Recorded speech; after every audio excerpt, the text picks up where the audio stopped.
The reservation was under the name Caldwell. Table for 2. Rooftop level. 830 on a Thursday night. Lily Marsh didn't find out she was the wrong Caldwell until she was already standing at the hostess stand with a stuffed pig tucked under her arm and sweat forming at the back of her neck.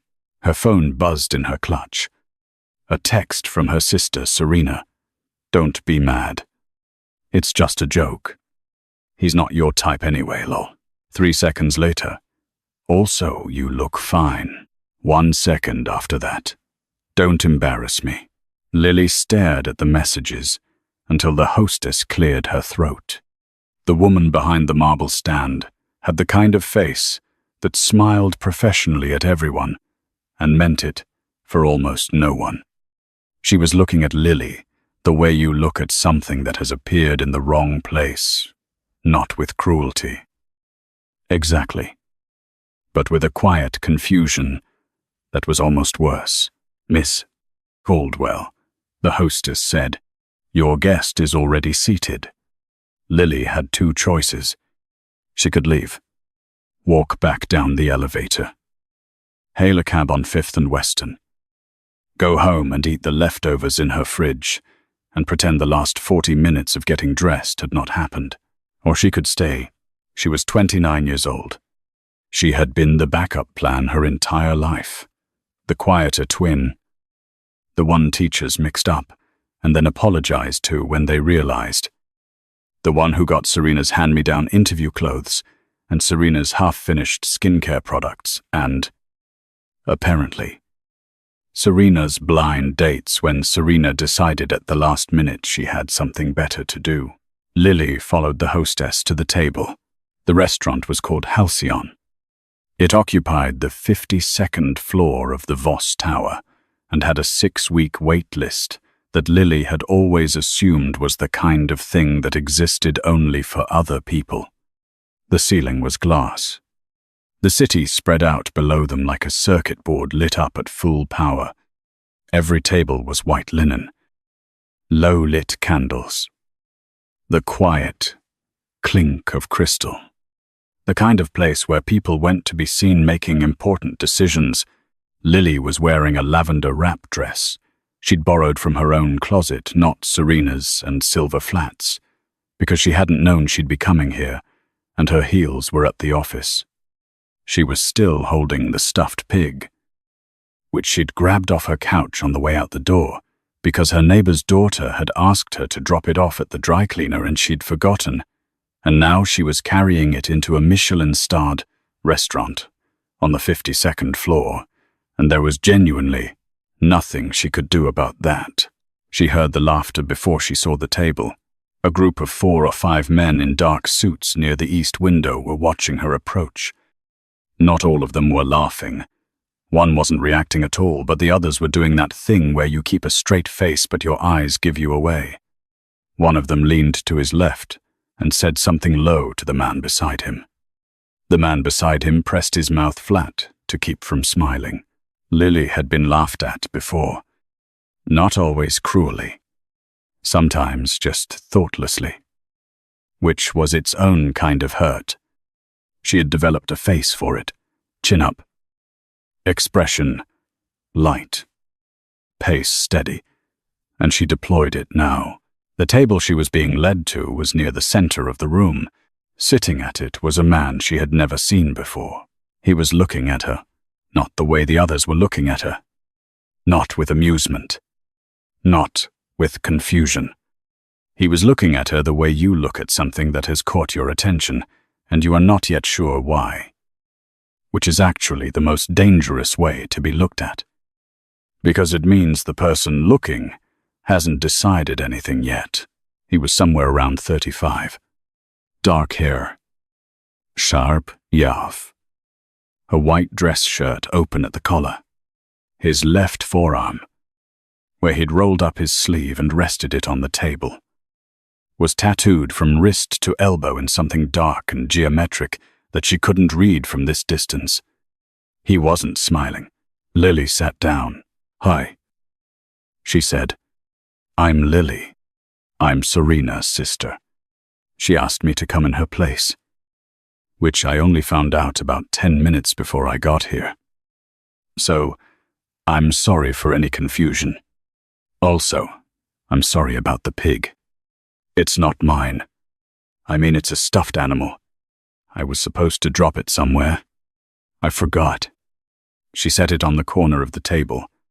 You can ignore it. The man looked at the pig. Then he looked back at her. Declan Voss, he said. Lily processed this information slightly too slowly. The way you process information when your nervous system is operating at limited capacity. Voss. The building was called the Voss Tower. The restaurant Halcyon, she had assumed, was named for something classical. But now she was reconsidering. Oh, she said. Yes, he said, from across the room. One of the men in dark suits laughed again. It was a short, sharp sound, quickly covered. Declan did not look in that direction. His eyes stayed on Lily with the same steady, unreadable attention he'd given her since she sat down. And something in his stillness made the laughter feel far away. Would you like a drink? He asked, desperately. Lily said. He almost smiled. It was the kind of almost smile that lives at the corner of the mouth and doesn't commit to anything. But it was there. The waiter came. Lily ordered sparkling water and a glass of whatever white wine the sommelier felt was defensible on a Thursday. Declan ordered nothing new, which meant he already had something, a glass of something amber that he hadn't touched. How did you end up here? He asked.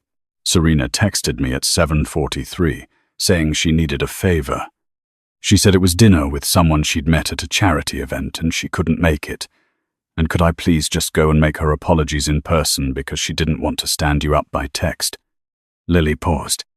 I didn't know it was a blind date until I was in the elevator. And when you found out it was a blind date, I considered leaving. But you didn't.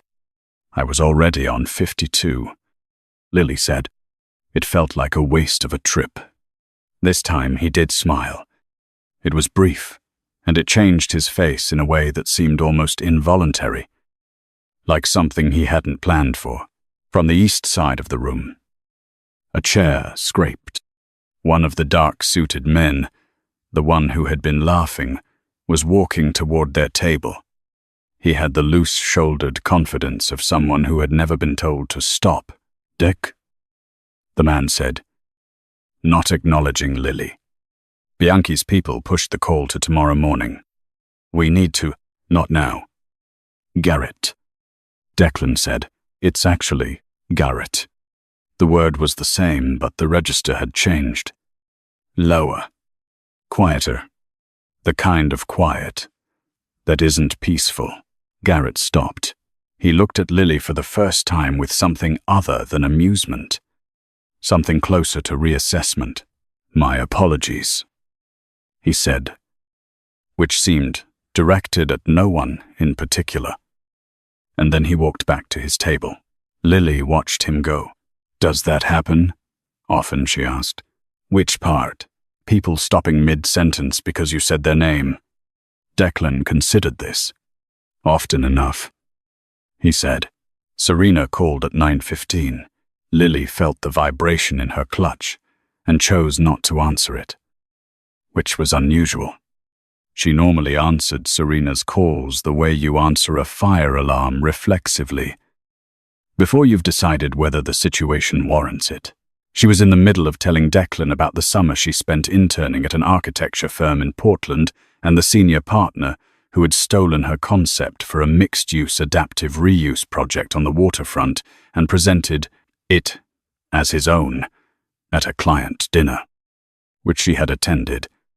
As a junior intern who had to sit there and watch, Declan was listening in the focused, particular way of someone who was not listening to be polite, but listening to understand, which was different. And Lily had noticed the difference. What did you do? He asked. I sent the original time-stamped files to the firm's managing director with a note explaining the timeline. Then I quit. Did it work? The partner was let go 6 months later. I don't know if it was related. She sipped her wine. I like to think it was. It probably was. Declan said. Serena called again at 9:32. Lily let it go to voicemail. The dinner had been, she was aware of how strange this was, one of the better meals she could remember. And not primarily because of the food. Though the food was extraordinary. A seared halibut with a lemon caper beurre blanc and a side of something roasted and herbed that she hadn't caught the name of. It was because of the conversation, which had not been what she expected from a man who owned the building they were sitting in, and had people who interrupted his evenings to discuss things with names like Bianchi. He had asked her about her work. She was a structural engineer at a mid-sized firm downtown, specializing in residential renovation and the occasional adaptive reuse project. She had explained load-bearing walls to him, and the specific satisfaction of figuring out what a building could hold before you asked it to hold more. He had listened. He had asked follow-up questions that indicated he'd actually retained the previous answers. At 10:05, her phone buzzed with a text from Serena. "Why aren't you picking up? Is it terrible?" "Tell me it's terrible." Lily put the phone face down on the table. Sister Declan asked. "She wants a full report." "What will you tell her?" Lily looked at him across the candlelight. He was watching her with that same attention, the unguarded focus of someone who was not performing interest. "I haven't decided yet," she said. At 10:30, the restaurant began to thin. The Garrett group had left sometime around 10, with backward glances that Lily had not encouraged. The hostess had cycled through 2 shifts. The city below them had shifted from the hard glitter of business hours to the softer, diffuse glow of late night. Declan had ordered dessert, something involving dark chocolate and a quenelle of something pale, and slid it to the center of the table without asking, which Lily found she didn't mind. "Can I ask you something?" she said. "You've been asking me things all evening. This one is more direct." He indicated, with a minimal gesture of his hand, that she should proceed. Serena showed up at that charity event, looking for someone specific. "You." I'm guessing that wasn't accidental on her part. She held his gaze, and when she couldn't make tonight work or decided it wasn't worth her effort, she sent me instead. I think she thought this would be funny, or that you'd react badly, and she'd have a story. Lily took a breath. "I'm not angry at you. I just want to know what you knew about the setup." Declan was quiet for a moment. He picked up the untouched amber drink, looked at it, set it back down. "I knew Serena Caldwell from one conversation at the Whitmore Foundation event," he said. "She was charming. She asked for my card. I gave it because it seemed rude not to. She suggested dinner.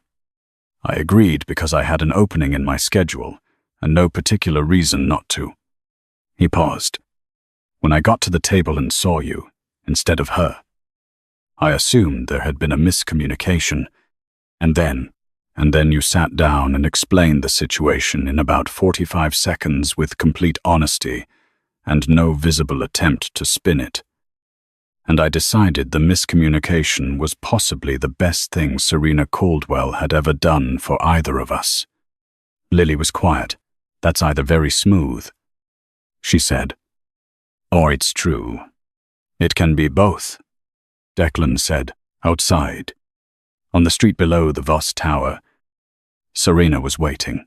Lily didn't know this until she stepped out of the elevator into the lobby and saw her sister standing on the other side of the glass doors with her arms crossed, and her expression caught somewhere between anxious and entitled, which was a specific expression Lily had been reading since they were children.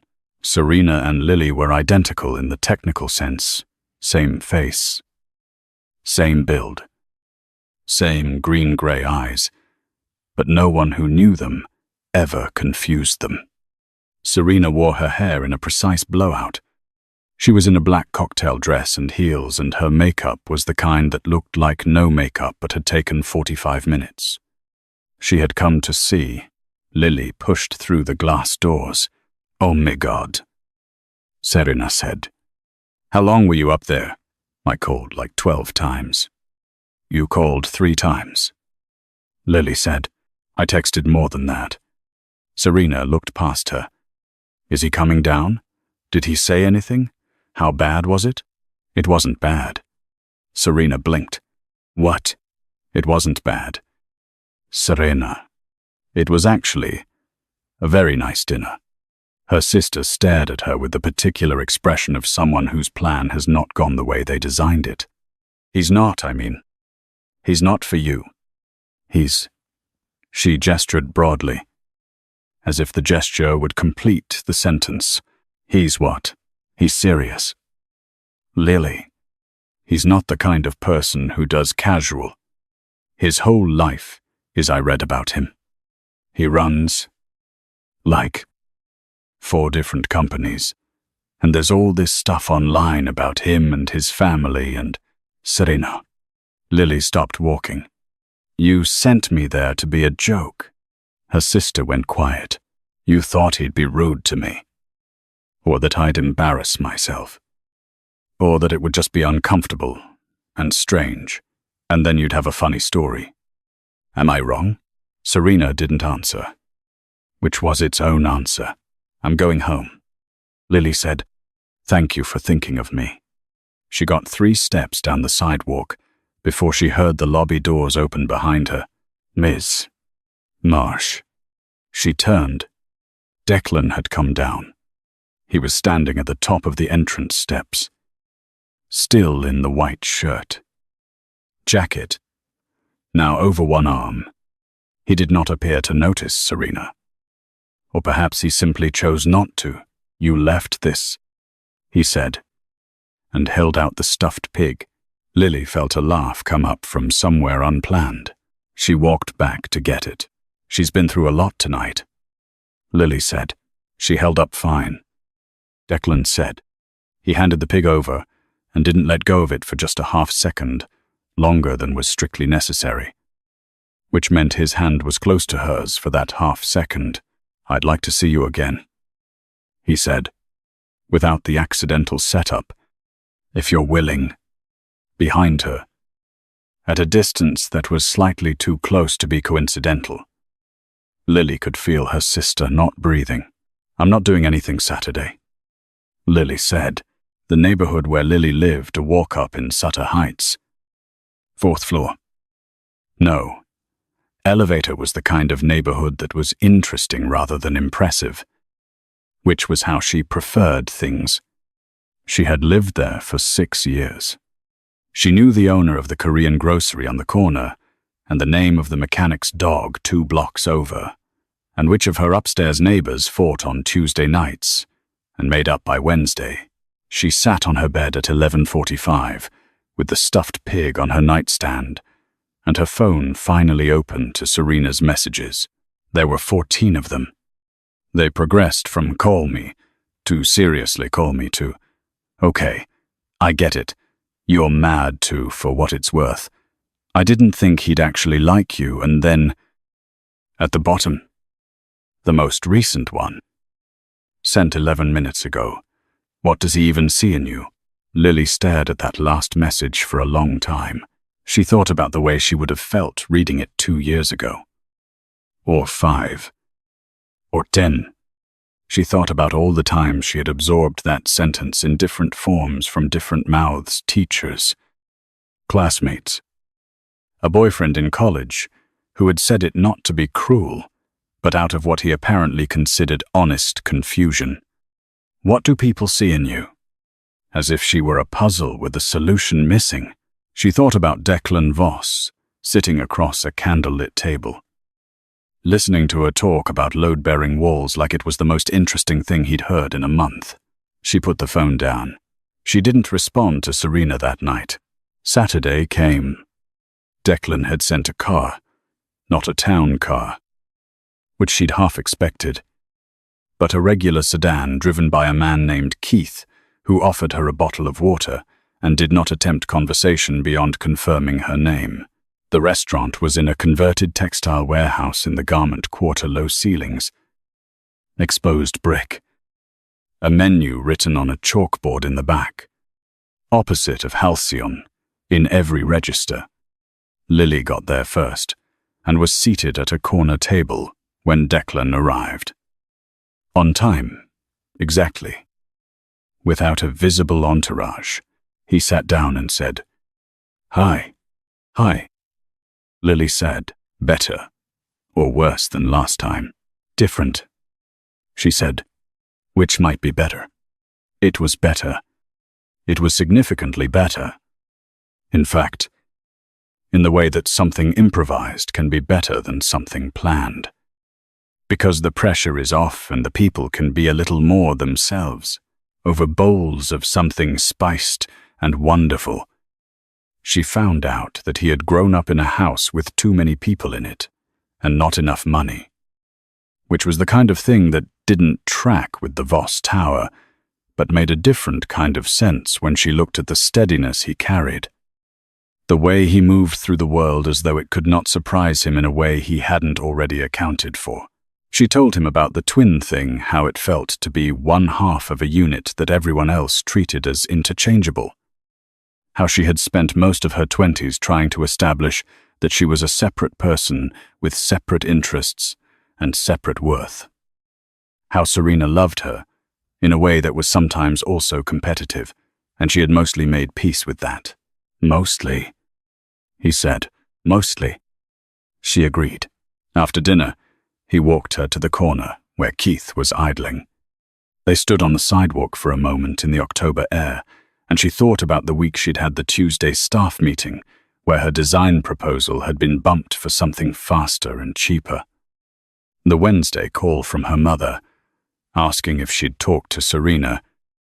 The Thursday, she'd spent half convinced the whole Declan Voss thing had been a strange dream. "Last Thursday," she said. "What would have happened if I'd turned around in the lobby?" He looked at her. "I would have gone home. Alone. And now I'd really prefer you didn't," he said. There were things she learned over the following weeks that filled in the outline she'd been given by those backward glances at Halcyon. Declan Voss ran a private investment firm that had its hands in real estate, logistics, and several other sectors that were described in business press as varied in the way that varied means we're not going to be more specific than that. His family had come from nothing and built something, and the building process had not always been gentle or fully visible. He was not someone whose world was without danger, and he did not pretend otherwise. He told her this on a Tuesday evening in the 4th week, sitting in the kitchen of her apartment in Sutter Heights, drinking coffee at the small table by the window, while she finished a drawing she needed to review before morning. He said it simply, like giving her information she was owed. "I know what you're telling me," she said, not looking up from the drawing. "Do you? You're telling me you're not without complications." "Yes. And you're giving me the option to decide the complications aren't worth it." He was quiet. She set down her pencil and looked at him. The kitchen light was not flattering to anyone. A single overhead fixture that had never been updated in the 6 years she'd lived there. But he looked at her across the small table as though the light was fine. "I've been the less complicated option my whole life," she said. "The safer choice. The one who was easier to dismiss." She picked her pencil back up. "I'm not interested in being the less complicated option anymore." He was quiet for another moment. "Okay," he said. "Okay," she said. Serena texted in November. A long message that wound through several registers, defensive, apologetic. Eventually something approaching genuine that Lily read twice, and then set aside, She called her back on a Sunday afternoon. I was horrible, Serena said. By way of opening, you weren't thinking clearly, Lily said. It's not exactly the same thing. It is kind of the same thing. Okay, Lily said. It kind of is. They were quiet for a moment in the way of sisters who have been having versions of this conversation since childhood. The one where one of them has gone too far and the other has absorbed it, and they are trying to find the place where the distance closes, without pretending the distance wasn't real. Do you like him? Serena asked. Lily looked out the window. Below, on the street, someone was walking a very small dog with extreme seriousness, as if the walk were a formal engagement. Yeah, she said. I do. I don't know what I was thinking. He was never going to be. Serena stopped. He looked at you like you were the only person in the room. He does that, Lily said.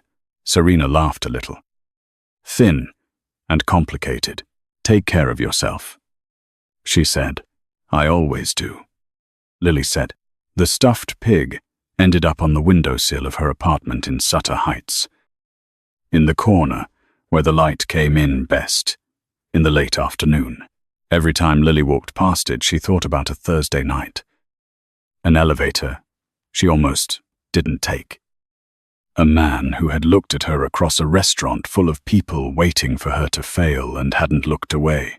She had been set up as a punchline. She had stayed anyway. And the joke, as it turned out, had been on everyone else.